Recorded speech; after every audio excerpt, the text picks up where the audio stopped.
What up, YouTube? It is CJ back with another episode of Darkness TV. In this episode, I'm going to take you through what is the cam swap for my 2017 Road King Special, which I call Darkness.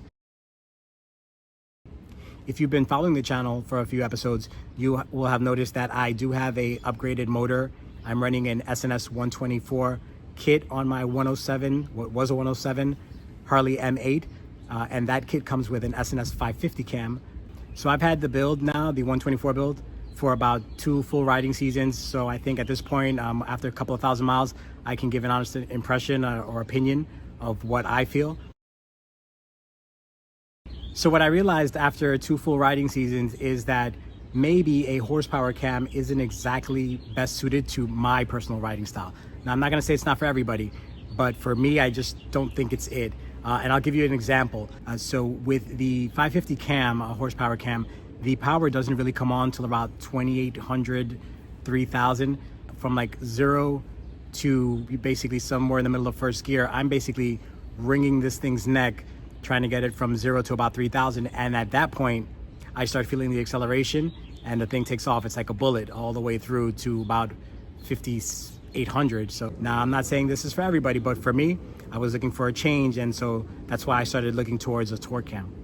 And the torque cam that I ended up on was the Cyclorama 480 MT cam.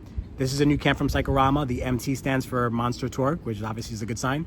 And I'm gonna install this in my 124 kit, hoping that I can get my power to come on a little bit earlier.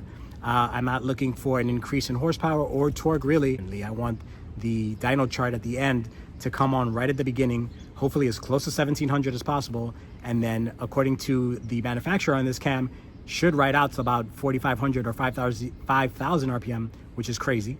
But we're gonna see, because at the end of this install, I'm also gonna have the bike dyno tuned, and I'm gonna provide you with the dyno chart so you can see the difference in the 2 charts. My plan is gonna be to install the cam myself, save myself some labor. I've been meticulously studying. I have the service manual. I've purchased all the specialty tools, and to be quite honest, it doesn't look like it's that complicated to do. So I'm gonna do my best, and wish me luck. So the stock intake manifold that comes on your Harley M8 is plastic. I'm not saying it doesn't function properly. It definitely does. But with the amount of heat, you gotta imagine that at some point it could warp or could get deformed just by where it's located on the bike. And so that's why it's a good idea to install a aluminum intake manifold like the SNS one that I'm about to do, because it's gonna be much better in the long run for your bike. I'm not saying it's gonna add any horsepower or anything like that. I know SNS claims that it does add 5 horsepower. I don't know about that, but I will be installing it just to have a quality piece on my bike that I'm not gonna have to worry about in the long run. So the next couple of videos on the channel will be in the form of a series. My plan for this series is going to be to first change the intake manifold, take you guys through that process, and then move on to the cam swap, and then at the end show you guys the sound comparison, my impressions, the actual dyno charts for both of the builds, since you can see the numbers and see how they've changed. And as always, I hope you guys appreciate these videos, find them entertaining and also useful. But first, you already know.